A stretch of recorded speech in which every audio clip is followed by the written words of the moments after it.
Stock மார்க்கெட்ல லாபம் பார்க்க ஒரு சூப்பரான வழியை பத்தி இப்ப நம்ம பார்க்கலாம். உங்க முழு நேர வேலைய பார்த்துக்கிட்டே ஸ்டாக் மார்க்கெட்ல சம்பாதிக்க முடியுமா? இது பலரோட கேள்வி. பதில் முடியும், கண்டிப்பா முடியும். அது எப்படின்னு தான் பார்க்க போறோம். ஆனா அதுக்கு முன்னாடி ரொம்ப பொதுவான 2 ட்ரேடிங் ஸ்டைல்ஸ்ல என்ன சிக்கல்னு பார்க்கலாம். டே ட்ரேடிங் ரொம்பவே டென்ஷனானது.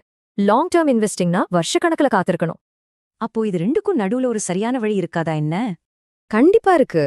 அதுக்கு பேர் தான் ஸ்விங் ட்ரேடிங். இது ஒரு சூப்பரான நடுநிலை வழி. இது சிம்பிளா புரிஞ்சுக்க சர்ஃபிங் பண்றத யோசிச்சு பாருங்க. மார்க்கெட் எப்பவுமே நேரா போகாது, அது அலைகள் மாதிரி தான் ஏறி இறங்கும். ஸ்ட்ராட்டஜி ரொம்ப சிம்பிள். விலை ஏற ஆரம்பிக்கும் போது வாங்கி லாபம் பார்த்துட்டு வெளியே வந்துடணும். இதுல சூப்பரான விஷயம் என்னன்னா, இதுக்கு நீங்க அதிக நேரம் செலவழிக்கவே வேண்டாம். நாள் முழுக்க ஸ்கிரீன் முன்னாடி இருக்கணும்னு அவசியமே இல்ல. வாரத்துக்கு கொஞ்ச நேரம் போதும். வாங்க இதை இன்னும் சுலபமா புரிஞ்சுக்க கிரிக்கெட் உதாரணத்தை பார்க்கலாம். பாருங்க, இந்த ஒப்புமை ரொம்ப சரியா விளக்குது. ஸ்விங் ட்ரேடிங் தான் ஸ்டாக் மார்க்கெட்டோட ஓடிஐ மேட்ச்.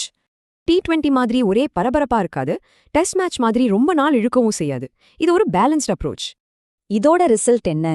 டென்ஷனே இல்லாம நிம்மதியா லாபம் பார்க்கலாம். அதனால தான் மார்க்கெட்டுக்கு புதுசா வர்றவங்களுக்கு இது பெஸ்ட் ஸ்ட்ராட்டஜியா இருக்கு.